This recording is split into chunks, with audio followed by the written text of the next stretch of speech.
여러분들은 직류에 대해서 얼마나 알고 계신가요? 직류가 무엇인지, 테슬라는 왜 에디슨의 회사를 나가게 되었는지, LS 일렉트릭은 직류와 어떤 관계가 있는지 핵심만 쏙쏙 뽑아서 알려드리겠습니다. LS 일렉트릭 Y. 안녕하세요. LS 일렉트릭 구독자 여러분. 복잡해 보이는 전기를 쉽게 알려드리기 위해서 온 유튜버 전병칠 쌤입니다. 오늘은 여러분들께 직류에 대해서 말씀드리려고 합니다. 직류를 말하기 전에 먼저 전기의 흐름에 대해서 말씀을 드려야 되는데요. 이 전기의 흐름이라고 하는 것은 눈에 보이지 않는 아주 작은 이 전자의 이동으로 만들어지게 됩니다. 전자의 이동 때문에 우리 집 안에 있는 불을 켤 수도 있고요. 우리 집에 있는 선풍기를 돌릴 수도 있고요. 우리 집에 있는 히터를 뜨겁게도 만들 수 있게 되죠. 그런데 이 전류는 두 가지 방식으로 일을 하게 됩니다. 한쪽 방향으로만 흘러가서 일을 하게 되는 것과 양쪽 방향으로 흘러가서 일을 하게 되는 이 두 가지 방식이 있죠. 즉 전류는 그래서 직류와 교류로 나누어지게 됩니다.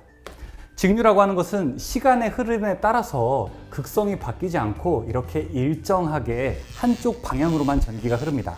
반면 교류는 시간의 흐름에 따라서 극성이 바뀌면서 왔다 갔다 하는 전기의 흐름을 말하죠. 그런데 이 직류와 교류를 이야기할 때 이 전쟁을 빼놓을 수 없죠. 그것은 바로 전류 전쟁입니다. 혹시 들어보셨나요? 130년 전에 전류 전쟁. 위대한 발명가라고 부르게 되는 우리가 잘 아는 에디슨과 그 다음에 이 교류 전기에 아주 굉장한 업적을 남긴 테슬라가 한판 전쟁을 벌이게 되는데요. 그 전쟁 이야기를 잠깐 해보도록 하겠습니다.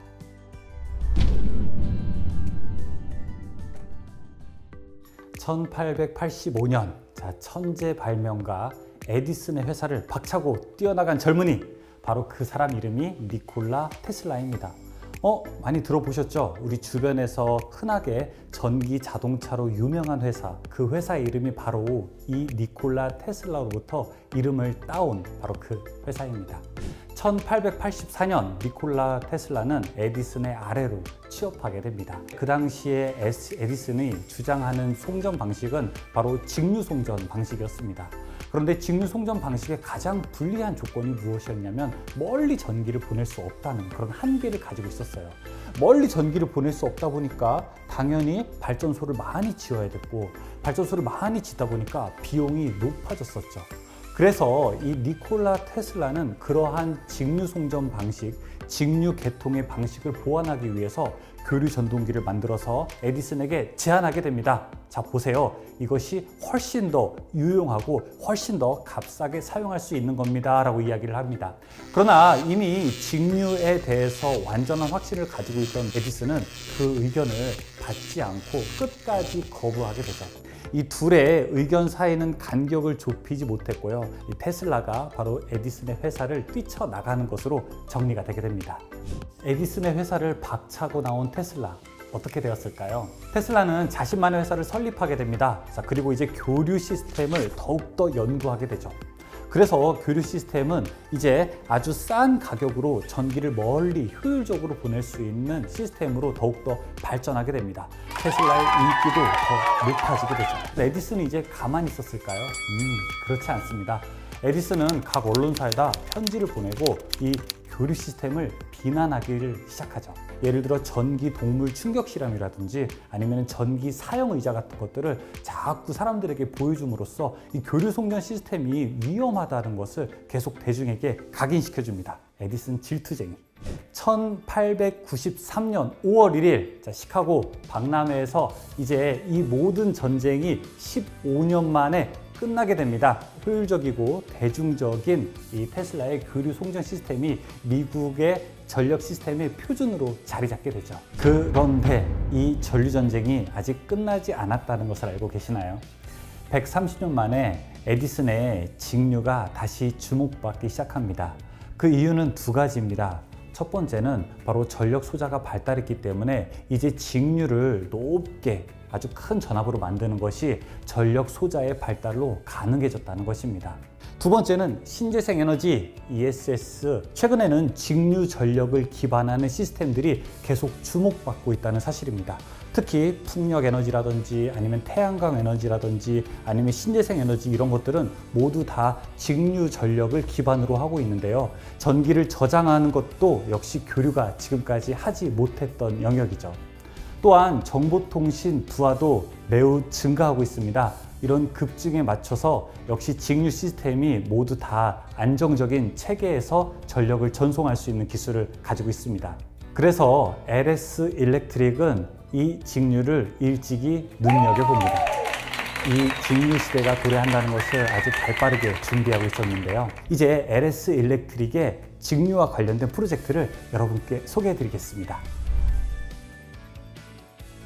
HVDC는 교류 발전소에서 만든 전기를 이 직류로 높게 만들어서 이 수용각까지 보낸 다음에 다시 전압을 낮춰서 사용하게 되는 초고압 직류 송전 방식입니다.